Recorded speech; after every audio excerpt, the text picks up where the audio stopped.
नमस्कार, मैं नेहा शर्मा आपके साथ और आप देख रहे हैं जस्ट इंडिया।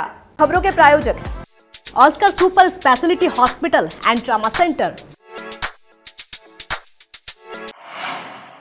चुनावी घोषणा से पहले ही भाजपा ने लोकसभा चुनाव की बिसात बिछानी शुरू कर दी है।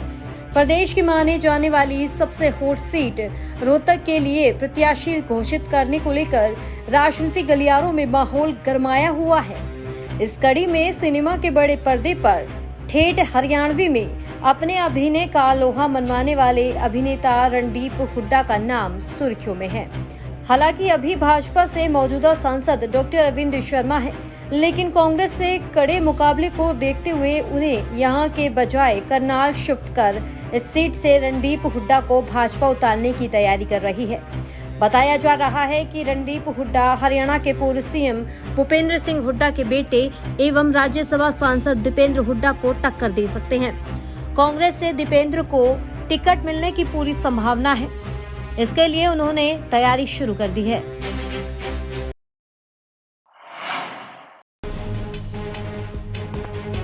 राजस्थान के चुनावी दंगल में तिजारा सीट से बाबा बालकनाथ ने जीत हासिल कर सियासत में नया अध्याय जोड़ा। महंत बाबा बालकनाथ की जीत न सिर्फ राजस्थान में बल्कि हरियाणा में भी कई तरह से मायने रखती नजर आ सकती है। हम ऐसा क्यों कह रहे तो जरा सुनिए। बाबा बालकनाथ राजस्थान में मुख्यमंत्री तो नहीं बन पाए, लेकिन अब उन्हें मंत्री पद दिए जाने पर चर्चाएं हो रही हैं। माना जा सकता है कि इससे राजस्थान के साथ साथ हरियाणा में भी बीजेपी की स्थिति और मजबूत हो जाएगी, क्योंकि हरियाणा में बीजेपी भी ओबीसी वोटर्स को लामबंद करने में जुटी हुई है। अब राजस्थान में बाबा बालकनाथ को सीएम न बनाए जाने को लेकर यादव समाज की ओर से खासा विरोध किया गया। तो वहीं अगर हरियाणा की बात करें तो यहाँ भी अहिरवाल बेल्ट को साधने के लिए बीजेपी कोई कोर कसर छोड़ती नजर नहीं आ रही है। अब ओपी धनखड़ की जगह प्रदेश बीजेपी की कप्तानी नायब सैनी को देकर हरियाणा बीजेपी ने ये तो साफ कर दिया है कि वो ओबीसी वोटर्स पर अपनी पकड़ छोड़ने वाले बिल्कुल भी नहीं है। और बाबा बालकनाथ ओबीसी वर्ग का बड़ा चेहरा है। साथ ही कह सकते हैं कि सूबे की दूसरी जगहों के साथ साथ उनके चेहरे का अहिरवाल बेल्ट पर भी पूरा प्रभाव पड़ सकता है। अब लोकसभा चुनाव आते ही एक बार फिर से बाबा बालकनाथ का नाम सियासी सुर्खियों में है। तिजारा से बीजेपी विधायक बाबा बालकनाथ को भजनलाल कैबिनेट में शामिल किए जाने को लेकर चर्चाएं तेज हैं। ऐसा माना जा रहा है कि राजस्थान में लोकसभा चुनाव के लिए आचार संहिता लगने से पहले बाबा बालकनाथ समेत 6 नेता मंत्री पद की शपथ ले सकते हैं। फिलहाल राजस्थान में कुल 24 मंत्री हैं और विधायकों की संख्या के लिहाज से कुल 30 मंत्री बनाए जा सकते हैं। ऐसे में अभी 6 और मंत्री बनाए जाने की गुंजाइश है। तो वहीं ये तो कह सकते हैं कि अगर बाबा बालकनाथ राजस्थान में मंत्रिमंडल में शामिल किए जाते हैं तो कहीं ना कहीं इसका असर हमें हरियाणा में भी होता नजर आ सकता है, क्योंकि अहिरवाल बेल्ट को साधने की बीजेपी पूरी कोशिश कर रही है। हरियाणा में इस समय दुष्यंत चौटाला की जेजेपी और बीजेपी गठबंधन की सरकार है। इस बीच सूत्रों ने लोकसभा चुनाव को लेकर बड़ा दावा किया है। सूत्रों ने कहा है कि हरियाणा में बीजेपी अकेले सभी 10 सीटों पर चुनाव लड़ सकती है। आपको बता दें कि हरियाणा में बीजेपी और जननायक जनता पार्टी गठबंधन की सरकार है। 2019 के विधानसभा चुनाव में बीजेपी पूर्ण बहुमत हासिल नहीं कर सकी थी। इसके बाद अजय सिंह चौटाला के नेतृत्व वाली जेजेपी के समर्थन से सरकार बनी। इस सरकार में जेजेपी के दुष्यंत चौटाला उप मुख्यमंत्री बने। अब लोकसभा चुनाव की तैयारियों के बीच सूत्रों ने दावा किया है कि बीजेपी अकेले चुनाव लड़ेगी। ऐसे में सवाल उठ रहे हैं कि जेजेपी का अगला कदम क्या होगा। क्या दुष्यंत चौटाला की राहें जुदा होंगे? हाल ही के दिनों में जेजेपी ने भी कहा है कि वह सभी 10 सीटों पर तैयारी कर रही है।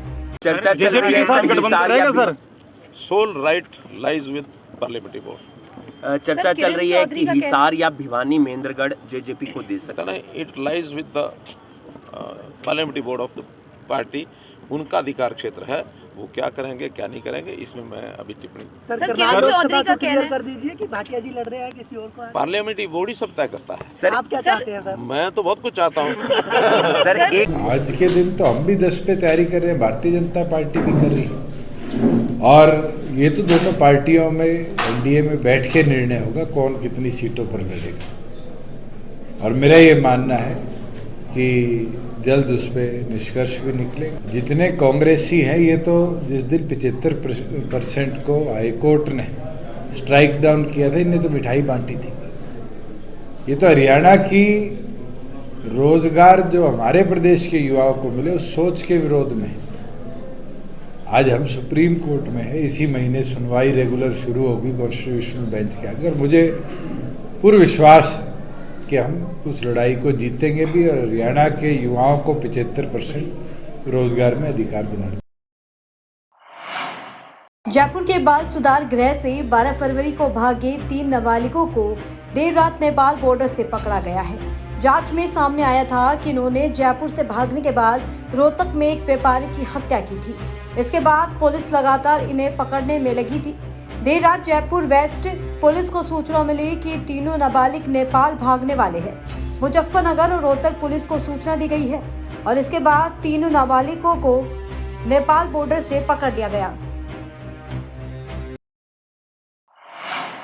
हरियाणा में करनाल के चंद्राव गांव के पास व्यक्ति की हत्या कर शव को खेतों में फेंक दिया गया। व्यक्ति के सिर और शरीर पर कई जगह तेजधार हथियार के निशान मिले हैं।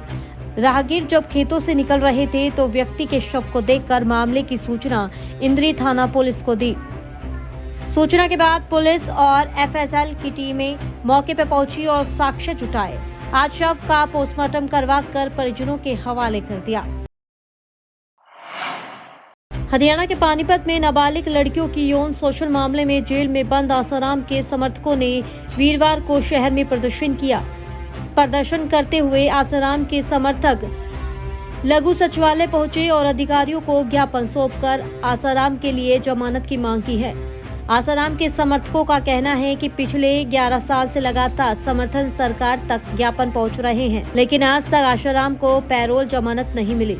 आसाराम के समर्थकों ने नाराजगी जाहिर करते हुए कहा कि हिंदुस्तान में बड़े बड़े अपराधियों को जमानत मिल जाती है, फिर उनके गुरु को जमानत क्यों नहीं मिली। समर्थकों का कहना है कि उनके गुरु का स्वास्थ्य बेहद चिंताजनक है और उन्हें इलाज की जरूरत है। सभी साधक पूरे विश्वास न्यायपालिका पर रखे हुए इंतजार करें उस चीज का। कभी कोई तोड़ फोड़ नहीं, कभी कोई संग्राम नहीं, कोई रास्ता नहीं रोके गए, केवल किस लिए, क्योंकि अपना देश है। लेकिन वो न्यायपालिका पे जो विश्वास किया गया 11 साल तक, उसका कोई भी इलाज नहीं हुआ, उसका कोई रिजल्ट नहीं निकला। उल्टा जो बापूजी जैसे गए थे, उल्टा उनका स्वास्थ्य खराब हुआ। उसके बाद उनको आयुर्वेदिक इलाज जो एक दिया जाता है, आतंकवादी को भी दिया जाता है, उनके अनुसार एक अपने नियम है, वो भी अब बापूजी को जो है आयुर्वेदिक इलाज भी नहीं दिया गया। बापूजी को जल्दी रिहाई देनी पड़ेगी, बापूजी को बाहर निकालना पड़ेगा। खबरों में फिलहाल इतना ही। देखते रहिए जस्ट इंडिया। नमस्कार।